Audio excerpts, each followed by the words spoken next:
podcast is part of the Sports Social Podcast Network. This week on the SRC podcast, find out how to win or lose in the red, and it's now the quarterfinals of the playoffs. Straight knockout rugby. Who wins, wins.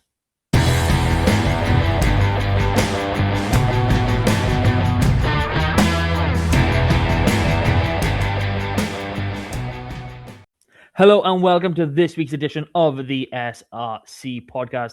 Joining me, Big M, as always, the one and only Double R, Mr. Rob Rees. Good evening, my friend. How are we? Yeah, all good, mate. All good. This my motivation for tonight's podcast is trying to make you crack, just as I just did seconds before you click record. So enjoy the next hour and a half, ladies and gentlemen, because this is going to be a bumpy ride.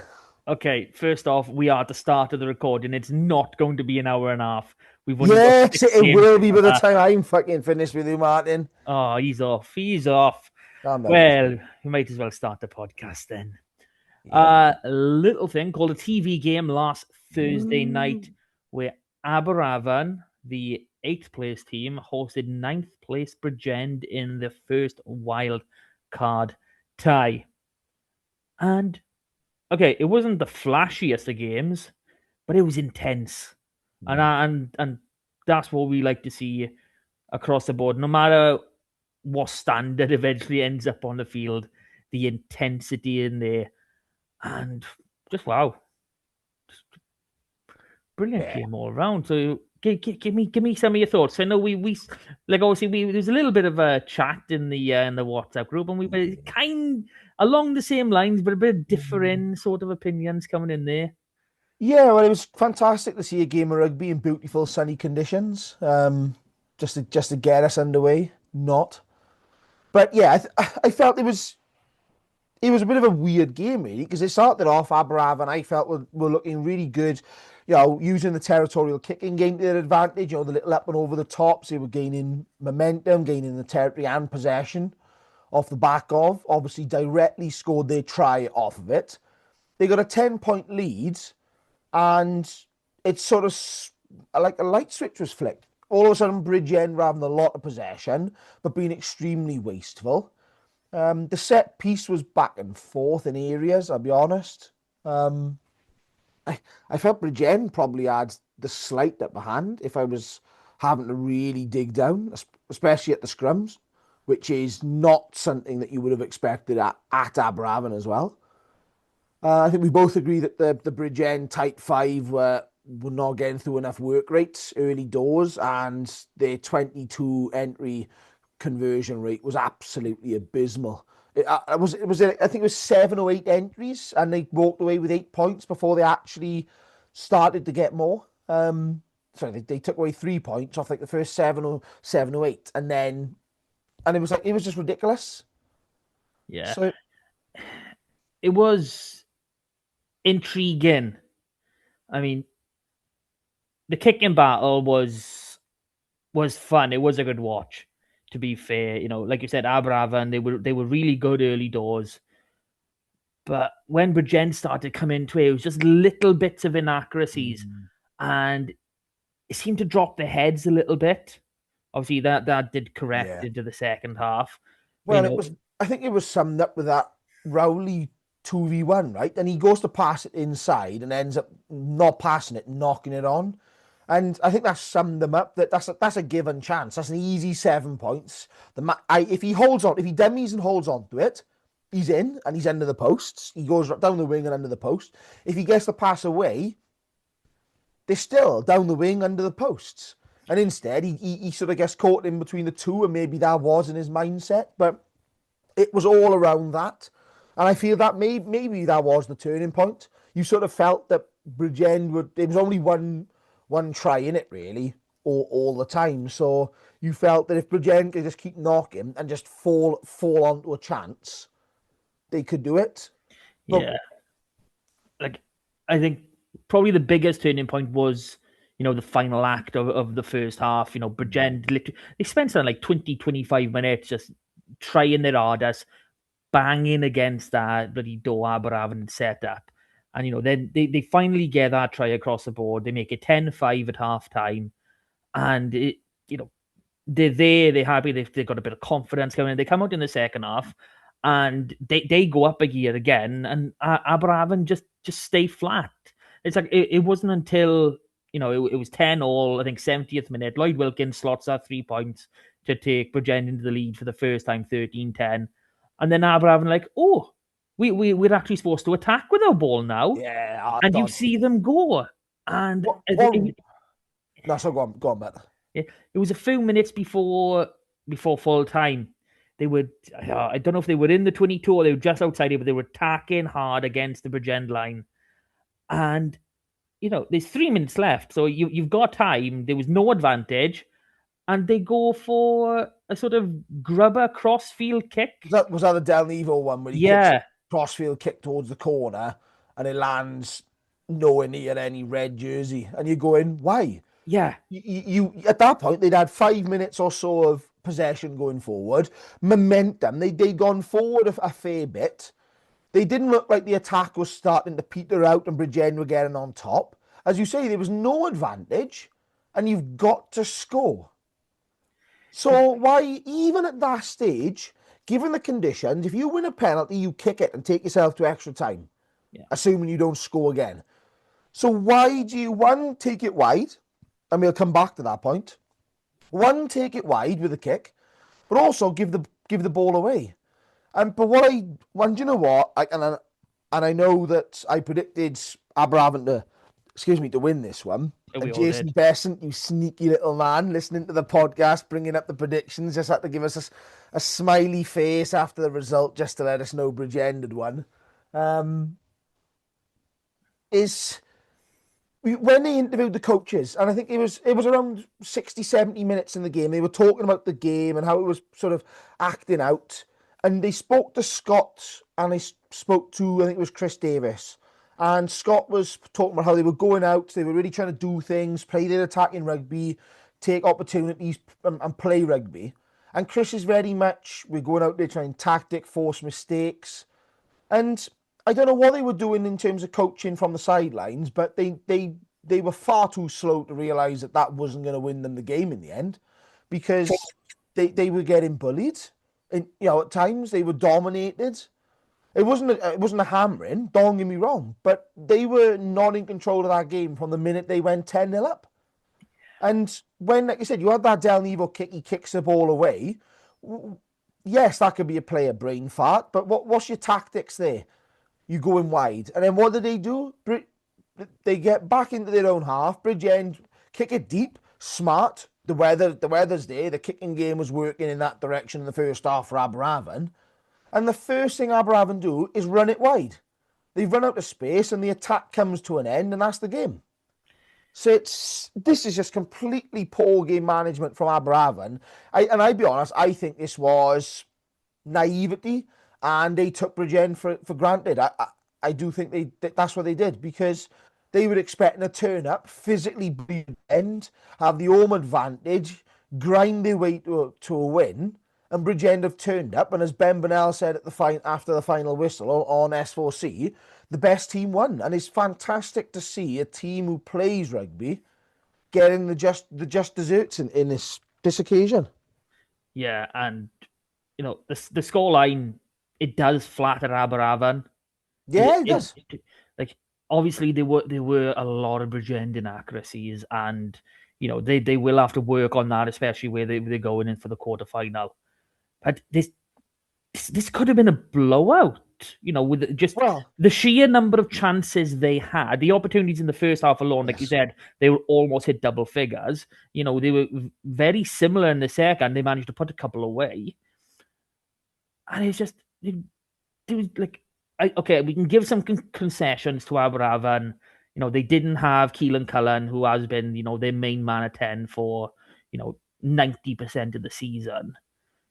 I know Del Nevo is still young, but he's been playing at this level for a good couple of years. He's under 20s. He's done the 20s. He might not be attached to a region, but he is a very, very good quality player. And I don't know if he maybe thought there was an advantage, or someone had called something that it was on. I don't know, but that moment, like you sort of felt it as you were watching it that was it. That was their last chance. Yeah. It sort of was a wind out the sails moment. The last minute attack, you never felt that Brabham were going to do anything.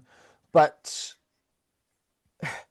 I don't know, it's good from Bridgend's perspective that they're finally putting results together, or a result together that they probably weren't expected to get by a lot of people, and they can progress from there. But I just feel like Aberravon have been up and down this season.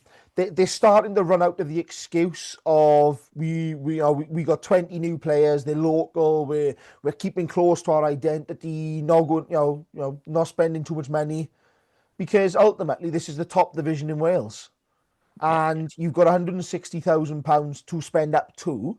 I'm not saying you have to spend that, but it's all funding matched. It was 120 grand funding matched. So if you get 120 grand, the union will give you 120 grand.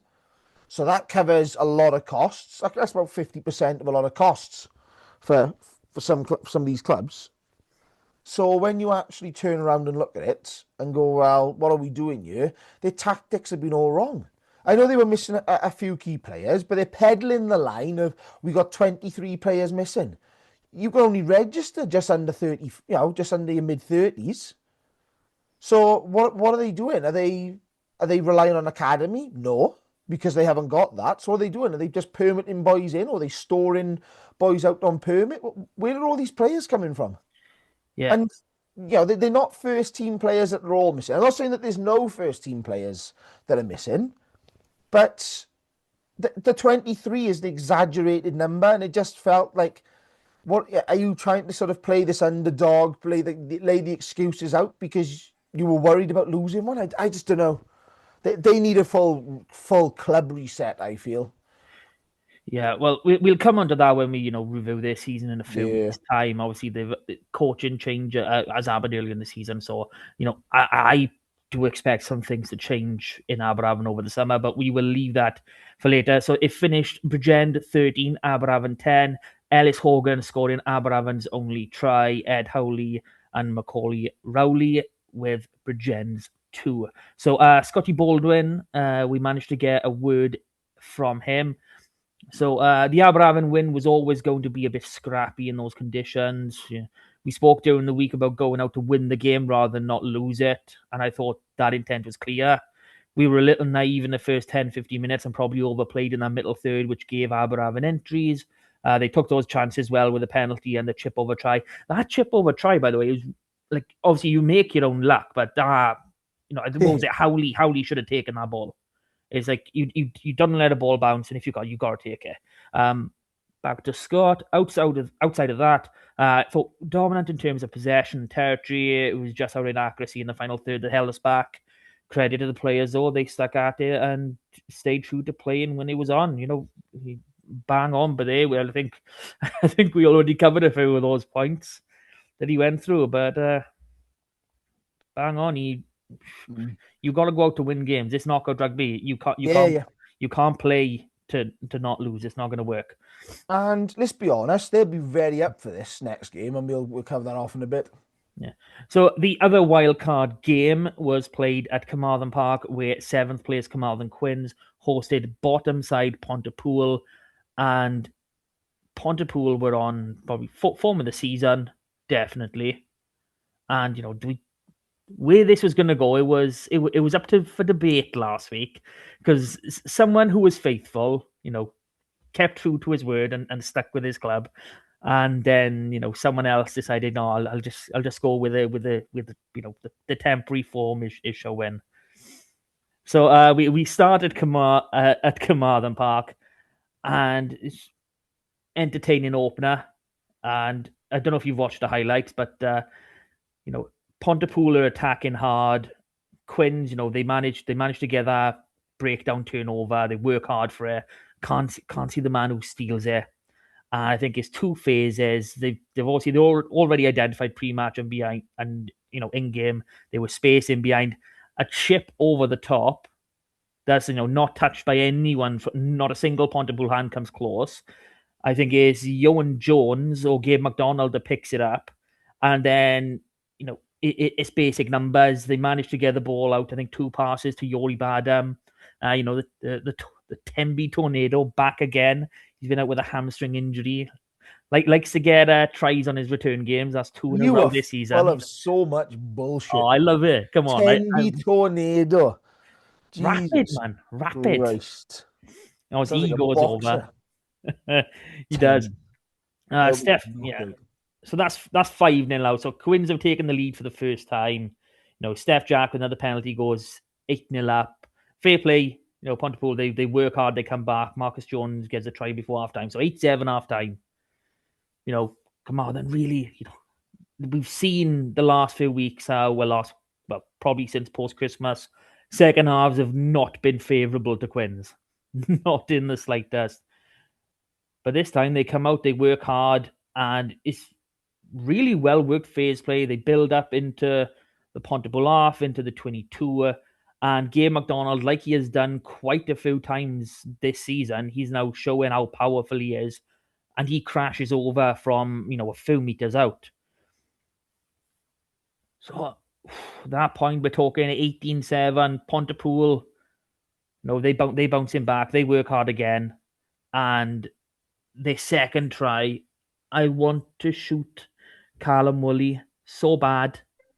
Like, I know he's young, and I know he's getting a lot of big talk from Nigel Davis at the Scarlets. And talk is that he's actually going to start for the Scarlets this weekend. So that's either going to be a fairy tale or a horror show. So he's putting the woolly over your eyes. Hey. Might be. But positioning, and when I think there's like 3 Pontypool attackers outside of him when he comes in. I think it's no wonder they well worked by Pontypool. Obviously, they've got to finish that try. But you've just left your 15 on his own, and it hurts. It hurts. But not as much as when Scotty Matthews goes over something like the 75th, 76th, 77th, whatever it was. Yeah, it was only I think it was 2 or 3 minutes left, wasn't it? I think, give or take. And like you said, they've got 30 seconds to close out the game, basically. And instead of going for the scrum off the advantage, Harry Ford takes the spiral kick, and Quins ran it the field from there. And you're like, well, because while you're looking at it, going, Pooler score so late, given the form that they're in, given that the match is, as sort of laid out, and I'm be honest, Pontypool had the majority of possession as well. So Quins were using their back line more than their forwards, which I think we probably guessed they would have to when we sort of had a chat away and sort of looked at who was missing from the pack.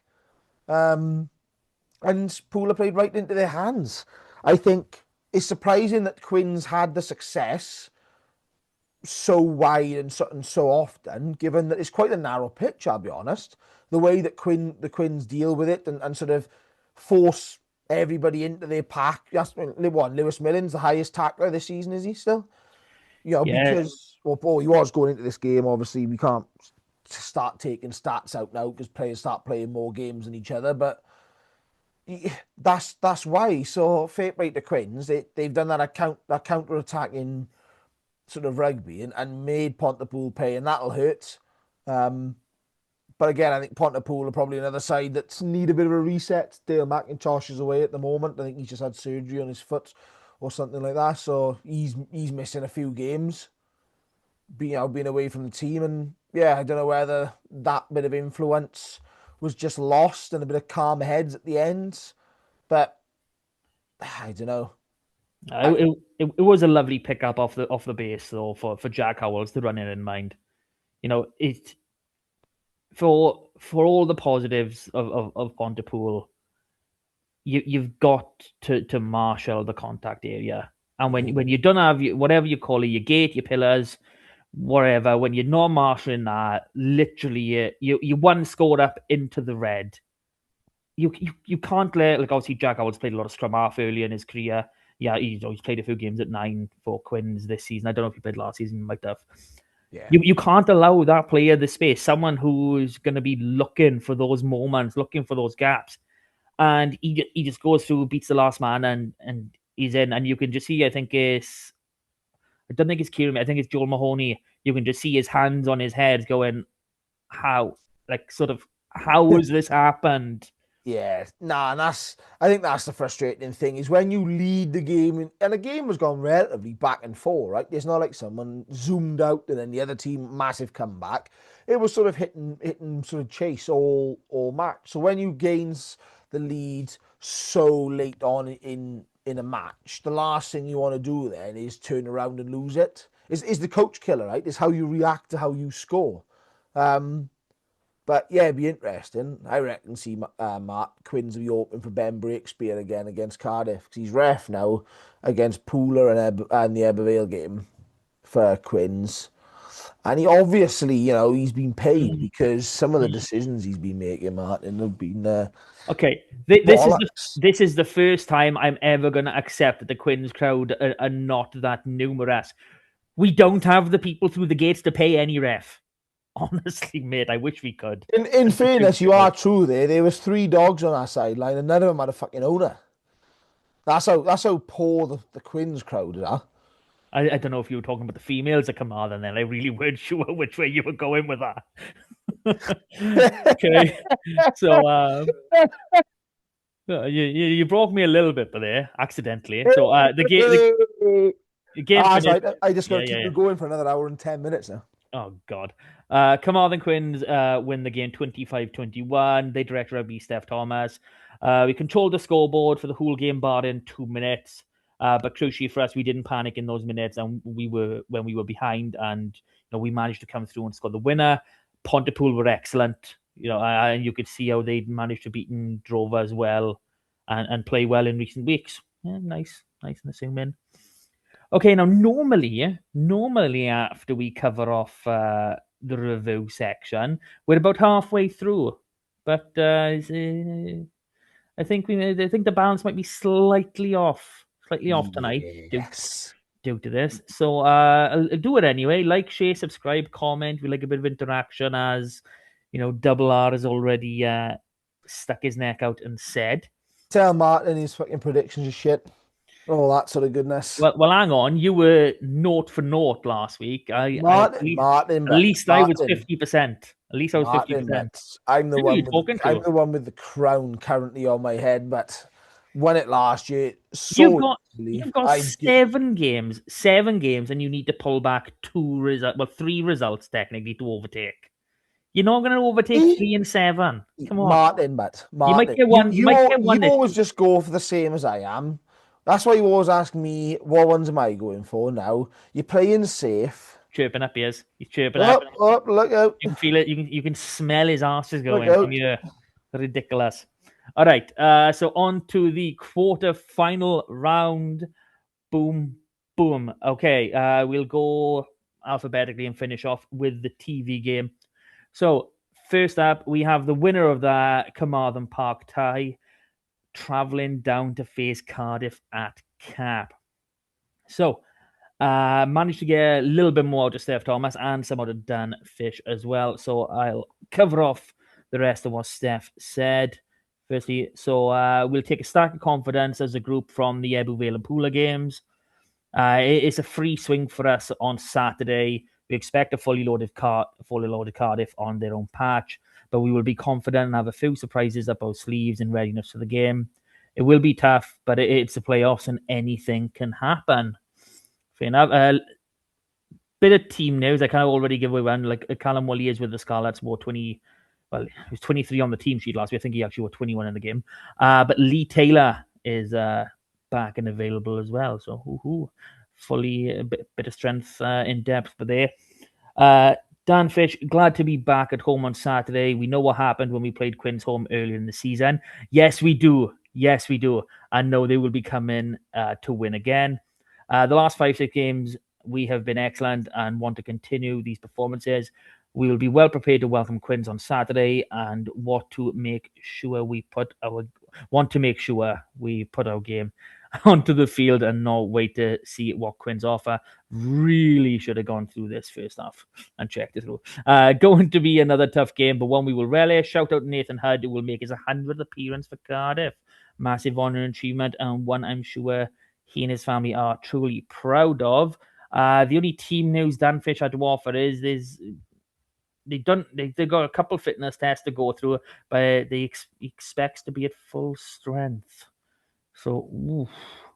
600 Blues in the team then. And the rest. Nah, they don't need any of them to beat the little Quinn side of Yeah. Little baby that you are. No, I mean this is going to be obviously Cardiff have had a week off. Now we don't know what that week off is going to do for their momentum. We've seen them. Obviously, the cup was slightly different. They played a different team, but when you have that week off, it can unsteady you. So it is going to be interesting to see if they're going to be more or less the same. That is probably the big question. Carmarthen side, we know the forwards are able to, pack a huge punch up front. Bench was a bit of an issue against Pontypool, but like I said, I know Lee Taylor is back, so that covers a lot. And I believe that Ocean Williams might be back in as well. So that gives at least that gives a full set of 5 forwards to really come on and compete in that final quarter. But I think the biggest thing for me is the backs have started to move. The backs have started being able to do things for Quins.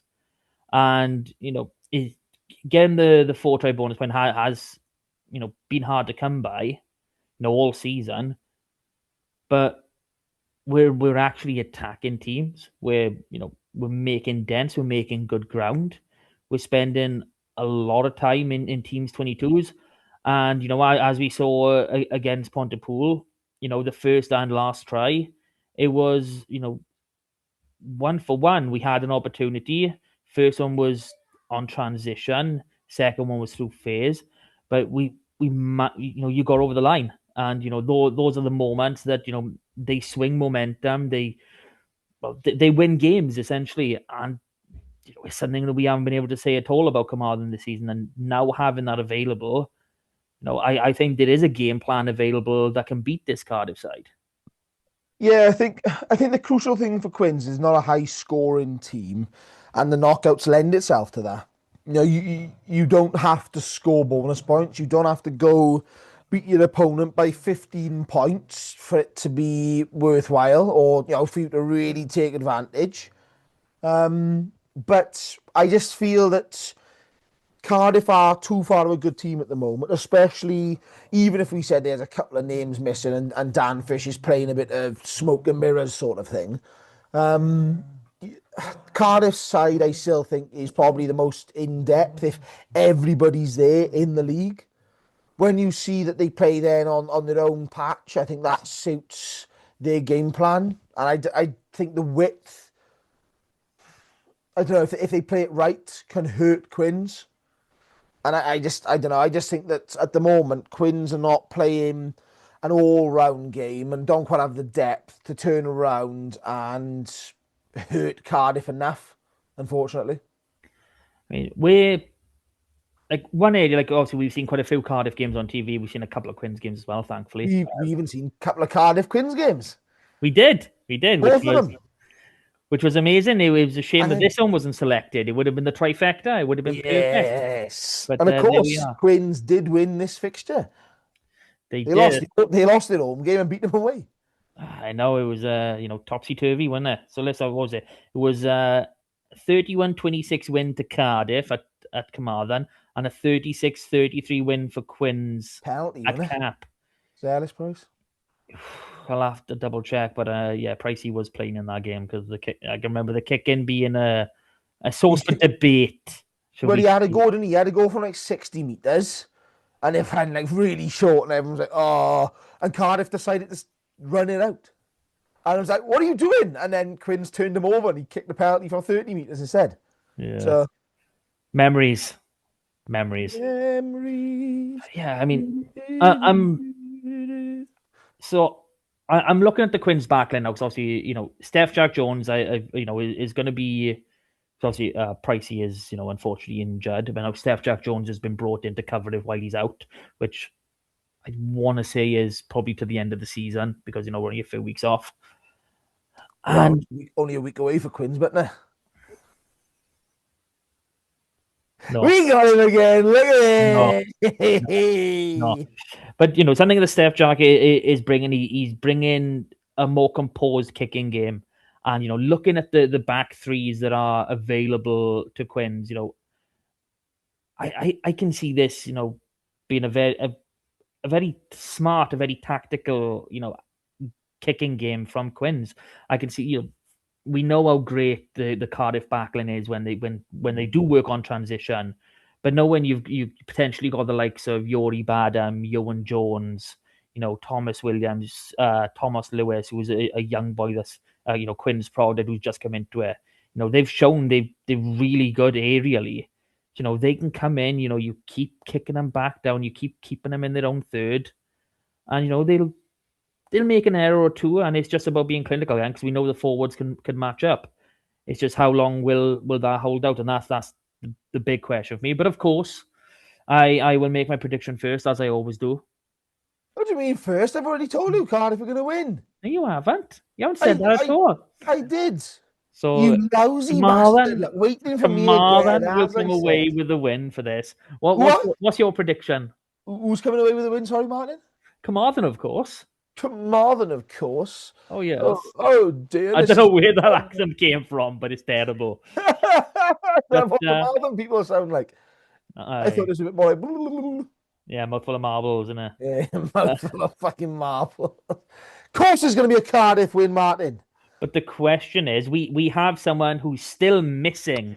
He is now AWOL because he was supposed to be back this week, I should say. But where has the bookie put his money? The bookie's put his money where his mouth is, and of course he's gone Cardiff. Ooh, that's going to be a 2-1 to Cardiff. How can anyone back Cardiff? Terrible. Okay, next up we have got Ebbw Vale against Bridgend. So here we go. The interesting ties we can talk about now. Let's get to the ties that matter. So here we go. So Jason Strange, really looking forward to the quarterfinal this weekend. It's come at a good time for us with a number of players returning after what's been a difficult spell with a pile of injuries post-Christmas. We know we're up against a strong Bridgend side, so it'll be a tough test. We'll need to be at our best and deliver a strong, disciplined performance if we want to progress. He's let it out there, but he has said that he's expecting a few players back. A bit tight-lipped on who the players are, but still coming back. Well, we believe Ethan Phillips is one because that was suspension from the Newport game, and it sounds like he's going to be back in midfield, or we would suspect he's going to start. I mean, the way Cam's been playing, he might play two playmakers, but depends on how he wants to go. The only one I think that's changed that I'm aware of is it sounds like Harry Reese Weldon's done his hamstring again. Oh. He's done for another 2 months. He hasn't played a single game this season. No, so he did his foot in a sevens tournament over the summer. He was out till around mid-October, I think it was. Came back, injured himself again, and I'm not too sure what that was. A leg injury as far as I'm aware, but not too sure where. And obviously now he's been training now since last Thursday, maybe, like getting involved, planning his routine. He's been mentioning it for a couple of weeks. And yeah, he's done his hamstring. Oh, it's not good. It's not good. Young man was on fire last year, and if he got injured towards the back end of last season as well. Yeah, which weren't great, but I feel for him because he went to South Africa with the Dragons. He was in really good form. Try of the season with Ebbw Vale was their most probably dangerous winger. Looking really good. And like you said, was thinking, right, he's one of these now. All right, I didn't expect him to start with the Dragons this season, but I thought he was going to have a lot more game time. And unfortunately, like you said, he's been injured now, coming up 10 months. But, I think once we get to June, July, that's the year coming round for him. So it's frustrating, but hey-ho, I think there's, like I said, there's a number of players that came back last week or have come back the last couple of weeks. I think there's a couple that are done for the season still. We're not going to be seeing any more of. But yeah, I think there's still. I think we've mentioned it before. It's probably combinations rather than injuries now for Ebbw Vale. And it's getting the minutes in everybody's legs. They did look rusty against Quins, and I think the half-backs look really, really rusty to start, and they both haven't played they haven't played together since Llandovery away in January. Yeah. So, yeah, it's going to be an interesting game because I said earlier on Bridgend will be loving coming to this game. Ebervale, up until about a month ago, were this really dominant team. At home were a different animal. Had only lost one game in all competitions in basically 2 years. And then all of a sudden, they lose the Shield to Newport. RGC have beaten them. They've lost to Quins away. They're like, hang on a minute, where's all these results are just disappearing and they're leaking. They've dropped off the top spot. And like I said, Bridgend have got a bit of momentum. They know they can win on the road. They're going to have to do it the hard way. They're going to have to win every game now on the road. Bridgend will not have a home game in these playoffs. It is impossible because Pontypool are out, the only team that was below them. So they will have to do it all on the road. But I think they're playing a fearless brand of rugby at the moment. And I think that's what Scott Baldwin has been instilling in them for a couple of years now. He's been mentioning that they're always targeting silverware. And I think this is when that attitude can prevail. I've been quite critical and saying you've got to be quite realistic, but if you put your wins together at the right time, it can help. I think the weather's supposed to be absolutely fantastic. It's the best day of the week on Saturday up here. So I think that lends itself to a really good game of rugby. And I do think it probably lends itself to two things. Bridgend counter-attacking, running from deep because Ebervale play the territorial kicking game, really trying to spread the ball wide. And set piece for Ebervale, the line out, the maul. Because it sounds ridiculous, but when the wind has been in, they couldn't get it going against RGC at home. They couldn't get it going against Quins away. Now the weather has settled. All of a sudden, you can be peppering the 22 with those kicks. You can be looking at fields. You're not too worried about the ball not going in straight and turning over on the 5 meter line. And whenever they'll become fearless at that, there's a reason why Ian Morris has got 19 tries this season. I think that's just the league, isn't it? I think, as far as I'm aware, it's just the league. Yeah, I believe that's just So, league. I'll actually quickly double check that now. Because you got just the league. That's ridiculous. Absolutely ridiculous. 19 and 18. Bloody hell. That's what I mean. It is ridiculous, especially when you consider the captain Joe Franchi was starting for a lot of games right at the start of the season and has 8 or 9 tries of his own, I believe, in the league. Oh, I'm not looking for franchise. I'm not going to. And then you've got Charlie Manship, the third choice, has also scored this year. So it is a potent threat, and I think the weather going kind will help with that. I think Ebervale can start to look at developing that running rugby that they were hurting teams with again, though. They're going to have to work with the combinations. They're going to be rusty. Like I said, Griff's only come back for a game. Evans only had a game. Griff's not even had 80 minutes because he got pulled and John Evans came on in that Quins game. So again, you got John Evans sort of still in the fray there. Ethan Phillips will be coming back after a month away.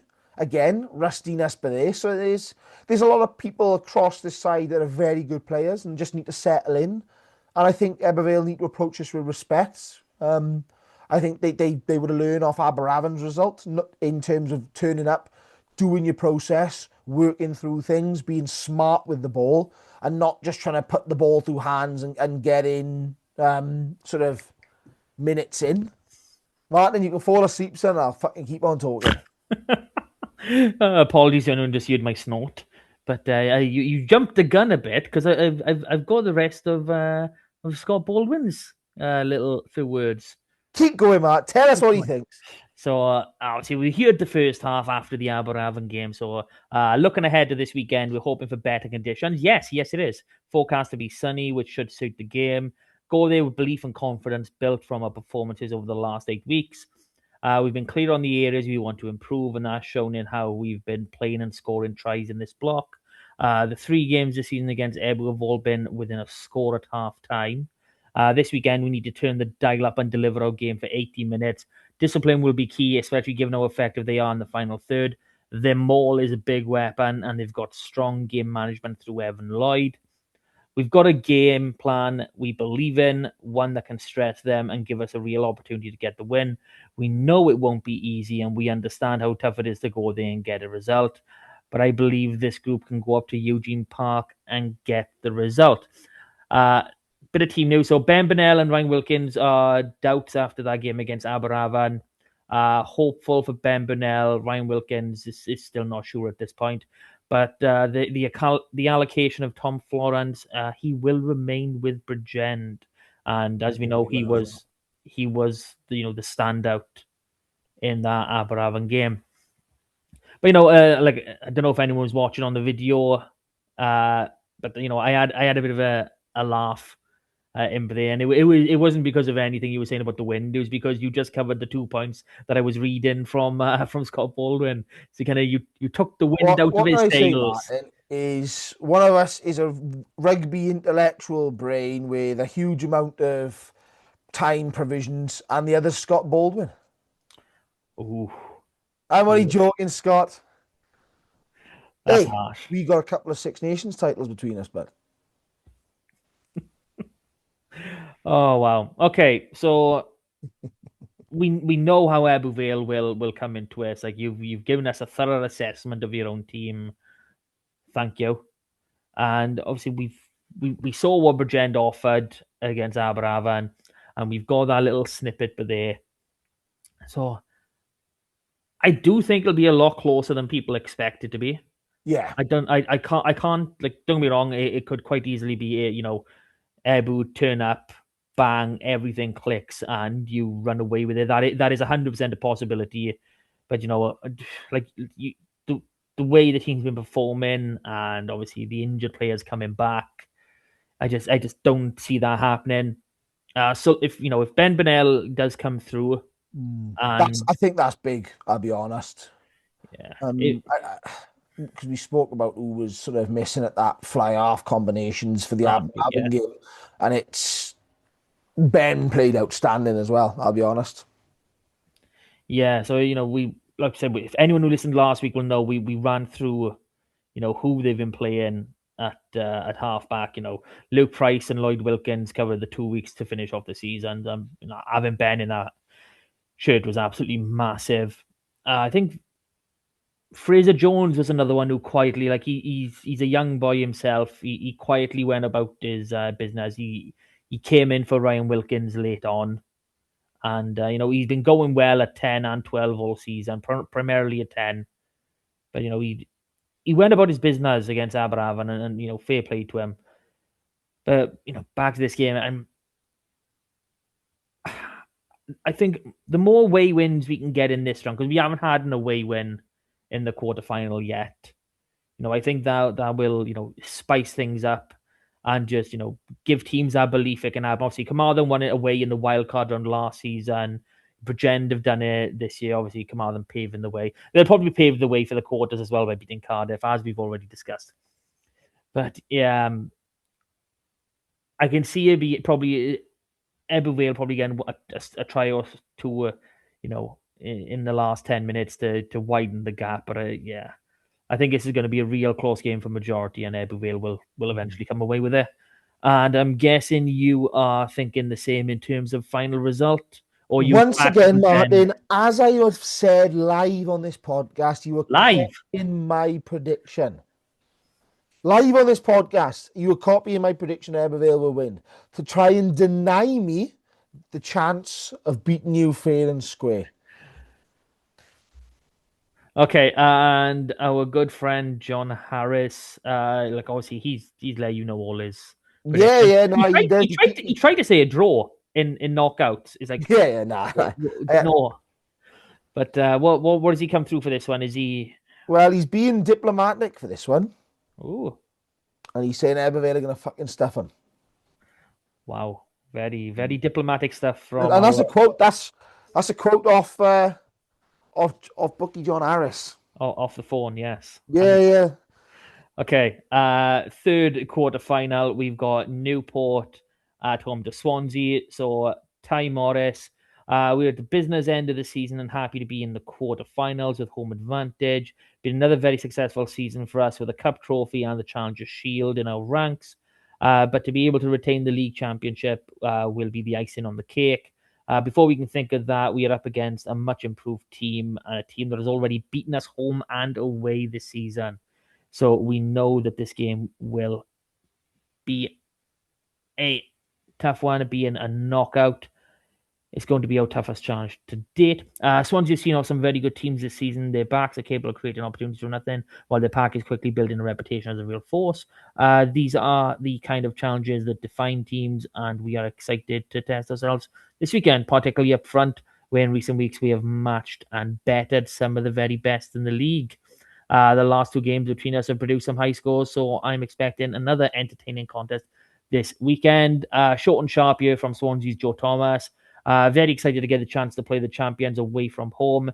I'm sure everyone has written us off, as that was everyone's opinion on S. Pedware Click last Thursday, or someone watched that game and was listening to the English comms, weren't they? This again, Lloyd Lewis is fucking clown, man. Oh, there we go. So we will embrace them opinions. We've worked hard to earn our spot in big games like this. Cup champions v plate winners. It's going to be a cracking game either way. Bang on. Now, I think Swansea will be proper fired up for this one. You know, I don't think Lloyd Lewis has done his side any favors by drop. Like he made quite a few comments, obviously ribbing, but you know, when it comes to knockouts, and you know, it's the team who wants him more that come out on top more often than the team that's just better on the day. It's desire. And you got to, well, this is going to be the first question of that Newport team's desire, because they've won the league, they've won the cup, they got the Challenger Shield. Is the desire there to go and do it again? No, that's a big question for me. I don't have any real team news on either of these, so I just hang my head in shame. I know Joe Thomas won't be playing. That's what I can tell you. But, well deduced, Martin. Well deduced. Well deduced. Happy days. So, I mean, Newport are just a bunch of smug pricks, aren't they? These are personal opinions and not the reflection of the podcast, but I agree with you. That's nothing to do with the fact that I'm a Carmarthen fan, and they decide to play. Here's the rule book. How the fuck? I thought it was me that was bringing that up, Martin. Oh, here we go.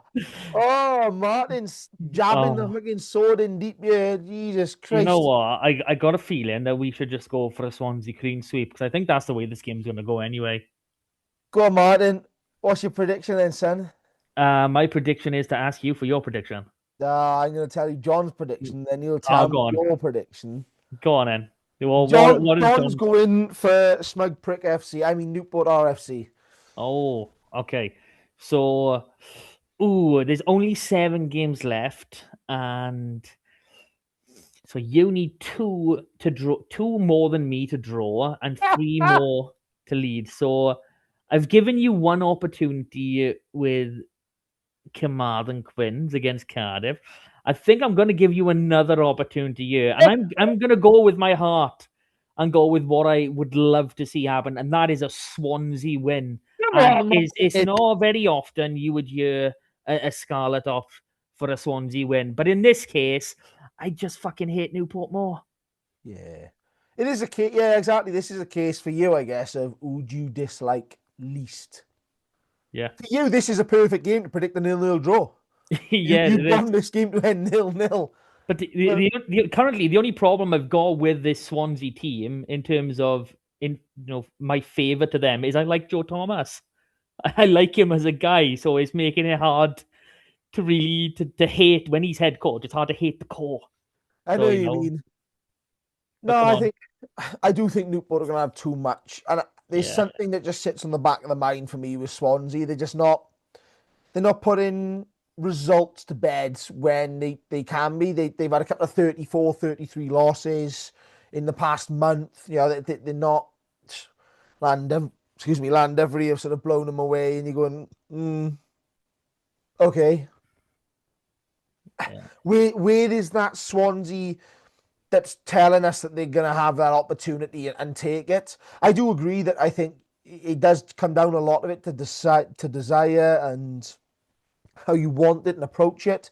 But I just feel that at the moment Swansea lack a little bit of quality, maybe across the park, and yeah, maybe something in that tight five. But who knows? Maybe this is the week we get that big fullback, Matt Prothero, and Harry Houston in the same back three. Who knows? This could be the week, That's and it would be one hell of a week to do it. Do you know And what? I'm here for it. This podcast should always support Swansea because they give us a shout out on social media as well. They did. That's They're why nice I'm like sticking with Newport.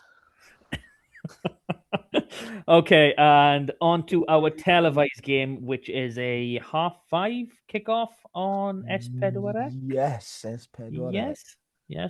Is it on the main channel or is it I still on Click? believe it is. I believe it is. What I Ooh. will consult. I'm not consulting John. I'm consulting actual social Okay, media. so while Double R does that, let's run through the coach's comments. So Udos Evans of Llandudno, RGC are one of the informed sides and likely the team no one wanted to draw in the quarters. It wasn't a draw, it was a league finish. Come on. Sorry, mate. Fourth v fifth matchup shows just how tight this contest will be. They play an attractive brand of rugby similar to ours, so it should be a great game for the neutral. We know we'll need to be at our absolute best to secure the win and progress, and we're fully aware of how tough the challenge will be. Playing at home gives us a real boost, and it's something we'll look to make the most of. Oof. Only team news I've got is George McDonald, the red card against Cardiff a few weeks ago. He's 5-game ban, so that will cover the final should they make it. John Callard of RGC, delighted with finishing fifth and the way we tried to play all season. Nothing changes from our point of view. We need to play and be at our best. If we do that, no matter the outcome, we can be proud of what we have achieved this season. They're looking to be full strength. And I've got to be honest, if any team was designed for knockout rugby, it was RGC. They just attack absolutely everything. Now, obviously, you've got the caveat for that, but then you've got the kicking machine, the top point scorer of By far. Billy McBride, and it's like I'll grab it by ear. It's like really not even close. Like I really wish it was. You know what? He is. He's like one of them players. He's too good for this level, but he's probably not good enough to have a full career at professional level, if you know what I mean. Yeah, I know he's dabbled in it and he's dipped in and out and he's even appeared for the Scarlets this season. We say with an asterisk next to it For the second Yeah, he was on. But yeah, like he's over 200 points. Like, and the next best is, obviously over 200 points is, in excess of 10 points a game. And the next best is, it's not even 120. I'm trying to work out what that is divided by 18, but my math isn't working. That's like 7 points a game max. He's 108 is 18 sixes. So yeah, it's just shy, just 6.5 to 7 points a game. So he's almost doubling than his nearest competition. Yeah. And you know what, though? It's been a quiet season for kickers because I think Pumpy's in 5th place with 19 tries, as is, 1, 2, 3, 4. Yeah, he is. Yeah. So like you actually think about it. We haven't gone met last year. I think there was like Evan Lloyd, Zakira Meek, we had Josh Phillips, all shooting up out of the start. This season's been a lot quieter on the kicking front. I don't know whether that's because players are rotating more, so we're not seeing less points. We're certainly not fewer points being scored. However, are we seeing a rotation of like people like Jack Maynard are coming in maybe a bit more? For example, where Johan's having a bit of a time away. I know Kieran Meek's been out for a large period of this season. Evan Lloyd's been out for a large period. These are your regular kickers. Bridgend, as we've already discussed, have passed it around a few different people. You got Jack Lloyd, Carwyn Penny.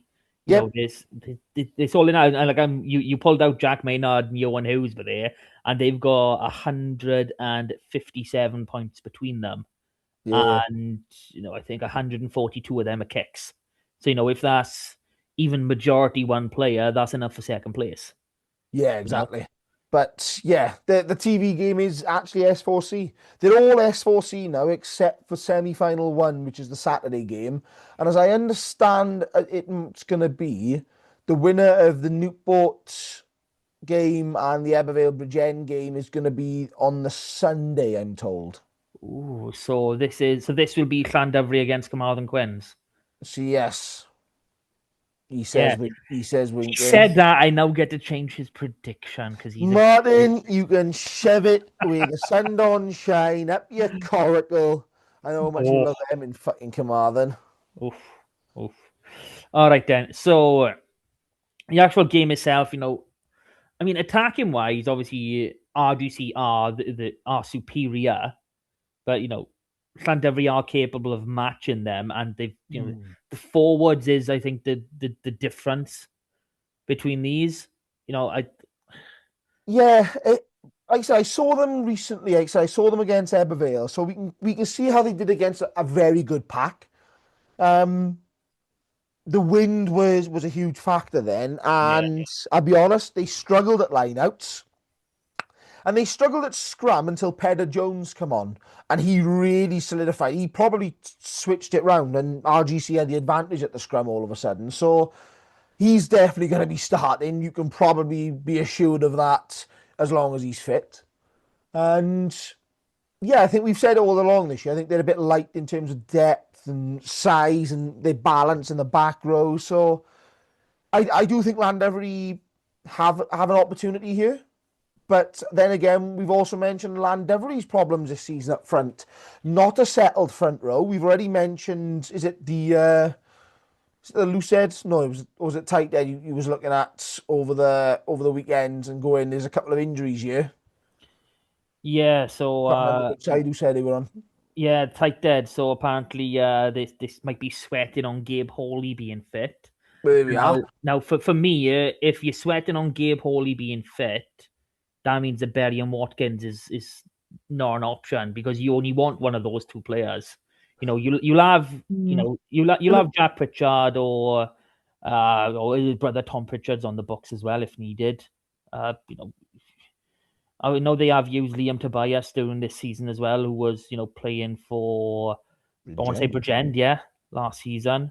So they do have plenty of options around, but Hawley and Watkins are obviously Watkins having the more experience. Hawley is more raw, but he has that power and he is a great scrummager. Hawley's playing better rugby this season as well. Yeah.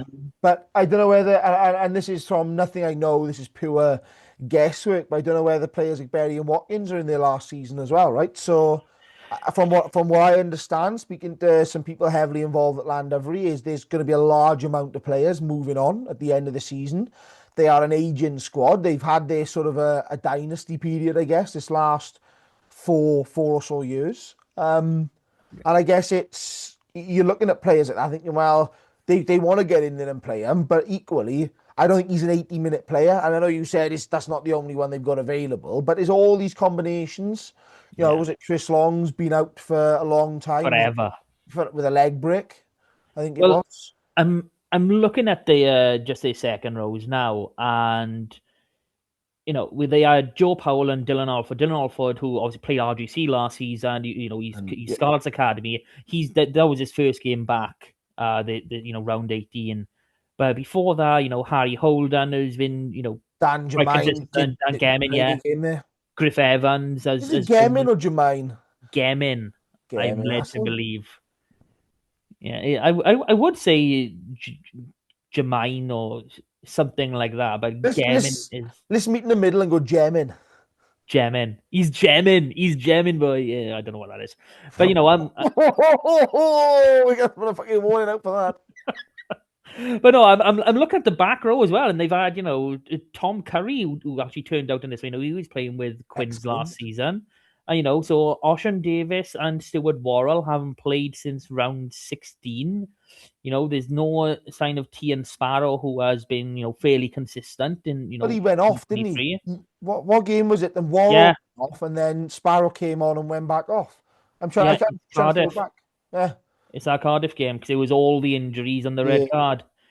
So it's hard. A bit of an imbalance, isn't they? Yeah, but obviously I have a wider perspective on it because obviously I follow Scarlets as well, and there are some backs with Drovers and there are some forwards with Quins, but it's very much that majority forwards go to Drovers and majority backs go to Quins. So I'm not sure if this has been like a sort of long, medium term plan to try and blood as many forwards as possible with Llandovery, because essentially they're going to need them. And, as we all know, Llandovery, Llandovery RFC, the firsts, that's not Llandovery Town. The town team is the seconds. Those are where all the local boys are. I think there might only be one or two in a Llandovery 23 that's actually, come through the mini and junior section, or, even, quite close. So maybe there's been some long-term planning by you. I saying don't that know. Llandovery are buying the league, Martin? That's what I heard you just say. No. I'm just saying they're drawing in players from a bit further than most others. But you would probably expect that, and same with Carmarthen, because they've both got quite a large area to the west. Yeah. Well, it is. You go through the program of Llandovery and it tells you the birth. I know it's different, like birthplace and stuff like that, but they're more quite Llanelli and Carmarthen based. A lot of these boys that play for Llandovery, so it's a strength and a weakness, right, in terms of how you can do your squad. But yeah, I think you might be right. Whether it was one eye on long term sustainability and goal in terms of laying it out. But I think Llandovery. I'm going Llandovery, but I think they'll be all right as long as they've got Lee and Johan at 9 and 10. Yeah, that looks to be the case as well, especially without George McDonald. I think it's a clean sweep of Drovers. Like up the donut. Like I already said, I expect a Quins Drovers semi-final. So thanks for copying my prediction. Martin. Okay, I know Llandovery hang on. Drovers, but all I can smell right now is bullshit. Oh, you're not breaking me for that, bad. Okay, let's finish on Bookie's final prediction as we've just gone over an hour. Here you go. Is it a clean sweep? Is it a clean sweep? No, Bookie loves his RGC, Martin. He loves his RGC. He believes in RGC. That means the only clean sweep game is Ebbw Vale. And, wow. That's probably going to be the one that we see a different outcome of. And I am here for it 100%. Fuck you, Martin. Up the Cardiff. That was New Carmarthen Athletic with the best side in town. You want to watch it now? You be careful. Carmarthen Athletic, that's where the place is to be. I know the general vicinity of where you live. Yeah. The general vicinity. The general vicinity. Okay, thank you everyone for listening. Rob, it's not been a pleasure as always. Pleasure's all yours, sir. Pleasure's all yours. We will do it all again next week, where we record the first ever away quarterfinal winners who've come from Cap, and then the second who came from Eugene Cross. It's going to be absolutely amazing. Thank you all for listening. Like, share, subscribe. Rob, thanks for being with me, and we'll do it all again next week. Until then, super. Super. Oh, that was crap. Try again. 1, 2, 3. Super.